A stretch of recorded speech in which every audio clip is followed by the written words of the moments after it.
No tenemos sentencia y, por tanto, es imposible valorarla. Lo que ocurre es que, al hilo también de las críticas políticas que ha habido sobre la resolución, ¿no? No tenemos texto, pero sí que tenemos un contexto. Tenemos un problema insalvable, que es que no tenemos la sentencia. Y esto ahora mismo sí que es insalvable, porque creo que uno de los muchísimos problemas que ha generado el anticipo del fallo sin sentencia es que realmente no sabemos en qué se ha fundamentado el Tribunal Supremo, y esto ha abierto todo tipo de especulaciones. Por ejemplo, una de ellas que a mí me parecería muy llamativa, que es que la condena sea entrar a que la nota en sí ya fuera delictiva, con lo cual no haría falta ni siquiera valorar lo que han dicho los periodistas, porque no se condenaría por la filtración, sino por la nota, por la redacción de la nota. Pero es que el Tribunal Supremo, en su auto de incoación, ya indicó que la nota en sí no sería delictiva, y eso fue ratificado después por una decisión por auto también de la Sala de Apelación, con lo cual tendríamos que ver cómo se justificaría. Lo cual supone una cierta indefensión si vas a juicio con un elemento que ha sido apartado y tú no tienes que defender. Pero bueno, vamos a ¿qué puede pasar en el Tribunal Constitucional? Pues seguro, ahí hay una división 7-5. ¿Qué nos apostamos? Bueno, hay una división... ¿Una comida? 7-5. Venga. ¿Será o no será esa división la que resuelva la sentencia? Pero sí que creo que desde una perspectiva exclusiva y absolutamente jurídica puede haber motivos para la revocación de esta sentencia si se basa en el borrado del material del teléfono. Por una razón, porque el Tribunal Constitucional, y esto es una cuestión puramente jurídica, tiene una doctrina muy consolidada que estas injerencias a la intimidad de las personas, esto se enseña la primera semana casi de la escuela judicial, ¿no? Solamente se puede practicar esas injerencias a la intimidad de manera muy proporcionada cuando se investigan delitos de cierta gravedad. Habitualmente eso se hace en bandas de narcotráfico, asesinatos, terrorismo, cosas de ese tipo. Si nos fijamos, el Supremo ha condenado a una pena de multa, un delito que no tiene ni siquiera pena de prisión. Y esto puede generar elementos de desproporción que desde una perspectiva puramente jurídica el Tribunal Constitucional puede tener en cuenta. Y acabo, pero diga lo que diga, todos sabremos que estaremos viendo... Que paradójicamente Joaquín, eso sirvió para que se difundieran datos reservados de muchas porque antes de que empecéis todos otra vez y no me dejéis meter bola. Joaquín, si el Constitucional revoca el fallo, ¿inmediatamente García Ortiz volvería a su puesto? Aquí habría un problema. Sí, hay que ver los próximos movimientos. Si, según parece, el Gobierno ya ha decidido iniciar un trámite de sustitución, esto implica que habrá una renuncia del fiscal general, pero un amparo, una estimación del recurso de amparo del fiscal general sí que anularía todos los perjuicios que le pueda generar en su futuro profesional y podría llevar a una solución. Mateo, aquí la nota de prensa, que es cierto, el inicio, digamos, de este caso judicial, en un punto determinado queda superada, ¿no? El Tribunal Supremo dice que lo de la nota de prensa estuvo bien.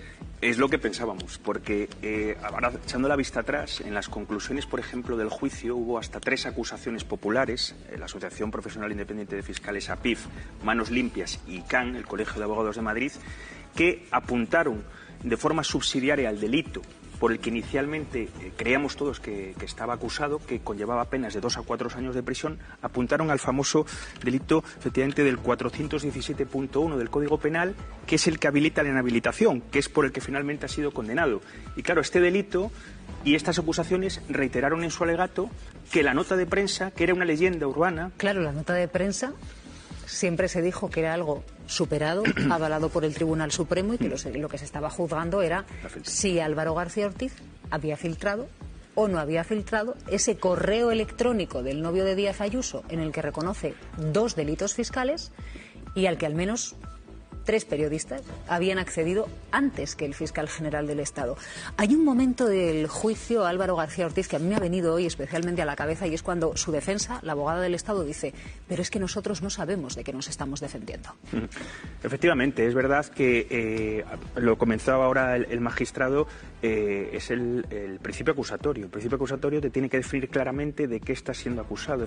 Claro, aquí el problema que tenemos, Mateo, enseguida vamos a entrar en el debate, es que no sabemos el hecho concreto por el que se le condena al fiscal general del Estado. Porque efectivamente se podría tirar de indicios, no de pruebas, porque no hay. Tampoco hay un testimonio directo que certifique que vio cómo Álvaro García Ortiz filtraba. Todo lo contrario, y varios periodistas que se pusieron delante del juez y dijeron: oiga, que es que a mí me lo pasó otro, mucho antes que el fiscal general del Estado. Pero ¿cuál es nuestra sorpresa cuando no sabemos si se le está condenando por el correo o si podría estar condenándosele por esa nota informativa que el Supremo ya había descartado. Claro, ahí está el asunto, Silvia. El ciudadano, con su enfermedad de transmisión sexual, le manda a un reality show todos sus informes médicos para ver si puede salir y le cuenten la historia más favorable. Y luego va y dice que se ha y luego va y lo denuncia y dice que, oiga, se han revelado mis datos. Lo lógico es que le dijeran, no, oiga, Claro, no, si usted los ha enviado por todas partes. Porque yo puedo voy a intentar no tener que gritar porque es mejor que nos escuchemos. Si hubiera sido un ciudadano particular, cualquier juez le habría dicho, oiga usted, si sus conversaciones secretas y confidenciales del fiscal y su abogado, que es que además, oiga, ha revelado usted los correos de un fiscal, es que la revelación de secretos aquí no se ha investigado, y lo revela y lo difunde y se lo da a un jefe de gabinete de un gobierno autonómico. Sí. Y además hay una información publicada en el diario El Mundo.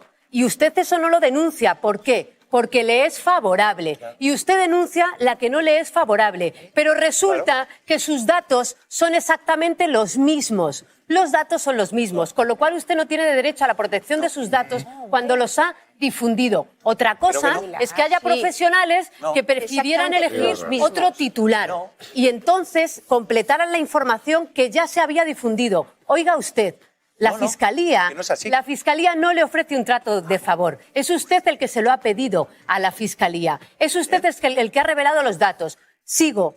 El Tribunal Supremo, uno no puede fallar en la revelación de sus propios datos. que citaba Miguel Ángel Campos, una sentencia idéntica que afectaba a Pedro Morenés y a una nota de prensa con datos de un militar, dijo el señor Marchena, y dijeron dos magistrados que ahora acusan al fiscal y condenan al fiscal general del Estado, que el derecho a la libertad de prensa y el derecho a la información pesaban sobre los datos que se habían publicado en esa nota de prensa. Yo espero que cuando conozcamos y se dignen, igual la están redactando ahora, escuchándonos a todos los argumentos, cuando se dignen a redactar esta sentencia, porque ni siquiera estaba redactada como habían reconocido el pasado jueves, digan ¿por qué la nota de prensa, si ahí estaba el hecho delictivo, por qué vino después de todo esto entonces registros de 10 horas al fiscal general? ¿Por qué los correos? No, lo que ocurre es que durante toda la vista no han encontrado cómo poder encontrar la vulneración de revelación de secretos y se han tenido que ir al minuto cero donde dijeron que no la había. Esa es la y van a tener que justificar, espero,